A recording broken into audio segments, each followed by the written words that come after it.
कि जो जमीन पकड़े हुए हैं वो इस सभा में नहीं, चुरा के सभा हो रहा है। अरे आपके जो पुलिस पदाधिकारी और सीओ वहां पर आए थे, क्या वो आतंकवादी थे? उनके सामने सब चीज हो रहा था, कैसे आपने रोक दिया? वर्क ऑर्डर देने के बाद कैसे रोका? और लिखित में नहीं रोका है, मौखिक में। आपके सीओ और एसडीएम कहते हैं कि डीएम साहब का दबाव है, लिखित नहीं दिया लेकिन काम नहीं करना है।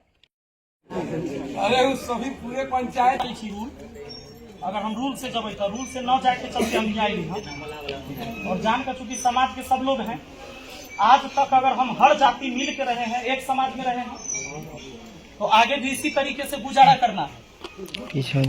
तो नियम यह है कि सरकारी जमीन आपको तभी मिलेगा जब आपके पास जमीन नहीं है, यानी भूमिहीन है। तो अगर भूमिहीन है, किसी को बसने के लिए नहीं जमीन है, तो सरकार से जमीन ले सकते हैं। वो भी एक परिवार को 3 डिसमिल जमीन मिलेगा, समझ गए? अब अगर आपके पास पुश्तैनी जमीन है तो मिलेगा भी नहीं, लेकिन आप लोग के पास पुश्तैनी यहाँ है, ये है घर कि छुपाल है, पहले से घर है, पुश्तैनी है, झूठ बात करना है। दूसरा बात हुआ होती अपने आप सरकारी जमीन मिलल है, बंदोबस्ती भी है कुछ जमीन, कोई में केकरो ऐतराज नहीं। क्या आप लोग को ऐतराज है इनका? पूरे समाज हम यहाँ बैठे हुए हैं, किसी को ऐतराज नहीं कि आप पंक्ति पर बसे हुए। अब रही बात कि उसमें जो जमीन आप लोग को बंदोबस्ती किया हुआ है उसमें आप खेती कर रहे हैं, और जहाँ सरकारी जमीन बचल है वही में झोपड़ी है। आप चाहते हैं कि आपके पास घर नहीं है, परिवार आपका बड़ा होते जा रहा है, तो धीरे धीरे हम वहां बसेंगे, यही समस्या ना है आपका? तो इसमें क्या है कि अगर मैं कोर्ट में चला जाऊं और केस लड़ूं तो आपका सारा जमीन छीना जाएगा, क्योंकि जब कोर्ट का आदेश आएगा प्रशासन आके खाली करवा देगा, क्योंकि पुश्तैनी जमीन भी आपके पास। हम चाहबे न करते किसी व्यक्ति को यहाँ 72 डिसमिल भी जमीन है, 46 डिसमिल जमीन है, 14, 16, 28 डिसमिल करके जमीन है, कम से कम 8 डिसमिल जमीन सबको मिला हुआ है। अगर हम कोर्ट से लड़ेंगे तो भूमिहीन व्यक्ति के पास ही जमीन रहेगा, वो भी 3 डिसमिल रहेगा। लेकिन हम नहीं चाहते हैं, यह समाज में है, ये पले बढ़े हैं, और आप लोग के सहयोग से ही हम मुखिया हैं। तो आप जहां बसे हैं बसे रहिए। अगर इस समाज के कल्याण का काम होगा तो फायदा आप सबको भी। और हम ये कहना चाहते हैं कि कोई भी व्यक्ति अगर ये सोचते हैं कि इस समाज में हमारे पासवान भाइयों के साथ अन्याय है, तो अन्याय की बात नहीं है। सरकार किसी को आवास न दे, कोई को आवास न दे, सभी पासवान जाति के लोगों को वहां पर आवास बनवा दे सांसद महोदय आके। हम लोग नहीं रोकेंगे। क्या आप लोग रोकने के लिए तैयार हैं?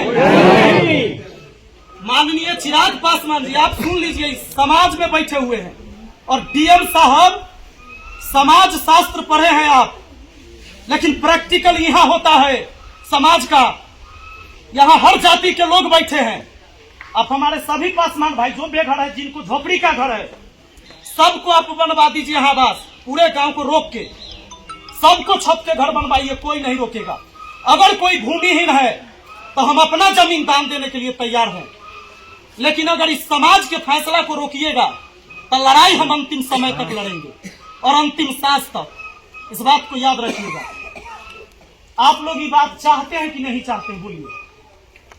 तो जितने लोग वहां विवाद कर रहे हैं, पूरा समाज यहाँ बैठा हुआ है उन्हीं के न्याय के लिए, लेकिन वो लोग यहाँ नहीं आ रहे हैं। काहे की कहावत है, वो चोर साहे इंजोर, तो वो लोग यहाँ नहीं आ रहे हैं। और राजनीति दाव खेलने वाले लोग उधर से जाके कनफुसकी कर देते हैं कि रे तू है मेरा, ये तो तोड़े हो जाता। सरकारी जमीन अगर आपका है तो छत के घर का है नहीं बना इतना दिन, आपको भी पता है कि कहीं हटा देगा, कहीं तोड़ देगा। बात सही है कि ना चाचा? सरकार की, आप तो पुलिस में रहे हैं चाचा, खड़ा होइए तनी, आप खड़ा होइए। आप रहे हैं ना, चौकीदार रहे हैं, पूरे समाज की सेवा किए हैं, सबसे घुले मिले रहे हैं। सरकार की जमीन कभी भी सरकार ले सकती है ना? सरकारी अपन सरकारी न ले, प्राइवेट वाला जमीन प्राइवेट जमीन भी ले लेता है। तो इसीलिए आप लोग से हम आग्रह करेंगे, विनती करेंगे कि आप लोग का जहाँ जगह मिला हुआ वहाँ पर बना लीजिए। अब तनके तो जमीन चाहिए, वो बन जाएगा ना, तो आप ही लोग के जमीन का वैल्यू बढ़ जाएगा। वो जमीन का कीमत जो कल बढ़ जाएगा, वहीं पर दौड़ी दुकान सब शुरू करिएगा, आप ही करिएगा, क्योंकि बगल में आप ही का है। और ये पूरा समाज नाम लेगा कि आपने भी त्याग दिया, जिस जमीन को आप इतना दिन जोत रहे थे, खा रहे थे, कुछ भी कर रहे थे, लेकिन समाज के नजर में रहिएगा। लेकिन अगर आप 5 व्यक्ति के वजह से अगर नहीं बना, विकास का कार्य रुक गया, तब पूरा समाज हमेशा आपको कलंकित करेगा। तो आपसे हाथ जोड़कर हमारा विनती है कि डीएम और सांसद को नहीं समझ में आता है, लेकिन आप तो इस गांव में बसे हैं। कल आग लगता है हमारे घर में, आपके घर में, तो जाति देखकर हम लोग आग बुझाते हैं क्या? सब बुझाते हैं। तो हम सबको इसी समाज में रहना है। और डीएम साहब, जब आपके सीओ मैडम ने रिपोर्ट दे दिया आपको, अरे रिपोर्ट कैसे दिया था? जमीन सही था तब ना? रिपोर्ट दे दिया, एनओसी दे दिया, वर्क ऑर्डर पास हो गया, तो केकरा दबाव में आप बंद कर दिए काम? तनको शर्म है? समाज के किसी व्यक्ति को दिक्कत नहीं है कि हमारा कौन जाति के आदमी विकास कर रहा है, क्योंकि अगर कचरा और गंध मचेगा हमारा घर के बगल में तो महक हमरो ही आएगा। तो हम सब चाहते हैं कि हमारा समाज शिक्षित हो। बनवाइए वहां स्कूल, दीजिए प्राथमिक स्वास्थ्य केंद्र। अगर किसी भी जाति के कोई भी नेता हो, कोई भी जाति का हितैषी है अगर, तो उस जाति के लिए ही काम करिए ना जी, किसी को दिक्कत नहीं है, काम करिए। बाकी वो लोग जो वहां चिल्ला रहे हैं, पूरा समाज बैठा है, उनको 4-4 बार निमंत्रण दिया गया है, लेकिन समाज में बैठने के लिए तैयार नहीं है। यह पंचायत का वैल्यू नहीं है क्या डीएम साहब?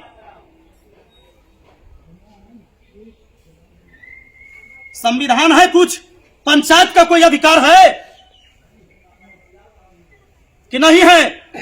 अरे आप ही के जिला में ही आता है जगह, आपके जिला में है छुट्टी आकर यहां पर कभी पूछने के लिए, देखने के लिए फरमान जारी कर दीजिएगा वहीं से। तो पहले आप सही थे कि अब सही है? पहले तो आपने एनओसी भी दिलवा दिया, वर्क ऑर्डर भी पास हो गया, और मुखिया को पंचायत की जानकारी नहीं दीजिएगा कि क्या बजट है, कौन काम करने वाले हैं। आपके अभियंता कहता है, एग्जीक्यूटिव कहता है कि हम आपको नहीं देंगे पेपर। अरे पंचायत सरकार होती है, पता है आपको? मेरे आगे माननीय लगता है, आपके आगे माननीय नहीं लगेगा। You are a public servant, तुम सिर्फ जनता के नौकर हो।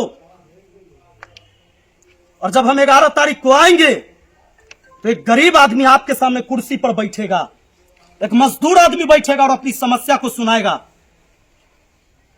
11 फरवरी 11 बजे दिन में, याद रखिएगा, आ रहे हैं, और समस्या सुनना होगा। आप अपने कुर्सी पर बैठिएगा और आम जनता वो अपना कुर्सी पर बैठेगा। इस व्यवस्था से, इस संविधान से देश चलता है, और संविधान है बाबा साहेब भीमराव अंबेडकर का लिखा हुआ। उसी संविधान के वजह से आप कलेक्टर हैं, ना कि अंग्रेज का कलेक्टर हैं कि हुक्म दीजिएगा। अगर ये संविधान नहीं होता तो आप कलेक्टर नहीं होते, संविधान नहीं होता तो कोई SC ST का बच्चा कभी DSP और DM नहीं बनता। और उसी संविधान के वजह से आपको सैलरी मिलता है, अंगरक्षक मिलता है, आवास मिलता है, इन्हीं की समस्या सुनने के लिए।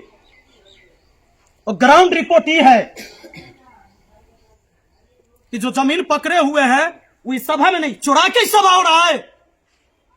अरे आपके जो पुलिस पदाधिकारी और CO वहां पर आए थे, क्या वो आतंकवादी थे? उनके सामने सब चीज हो रहा था, कैसे आपने रोक दिया? वर्क ऑर्डर देने के बाद कैसे रोका? और लिखित में नहीं रोका है, मौखिक में। आपके CO और SDM कहते हैं कि डीएम साहब का दबाव है, लिखित नहीं दिया है लेकिन काम नहीं करना है। कैसे होगा समाज का विकास? उस कुर्सी पर जब गए थे आप, अरे पढ़ लिख कर इसलिए जाता है कि समाज का विकास करा सके। और क्या है शिक्षा का मतलब? जब आप अपने जीवन में ऐसा न जाने कितनी गलतियां किए होंगे। अगर देख रहे हैं सरकार और सत्ताधारी बैठे हुए लोग, तो एक बार विचार कीजिए और ऐसे डीएम का जांच करवाइए कि कितनी अवैध संपत्ति इसने बना रखा है। समाज शास्त्र का ज्ञान खाली किताब से नहीं होता है, लोकतांत्रिक व्यवस्था है। इस देश में जनता राजा होता है, तो जनता राजा है तो राजा अपने कुर्सी पर बैठेगा। 11 फरवरी को हम आ रहे हैं, मिलिएगा जरूर। बहुत बहुत धन्यवाद।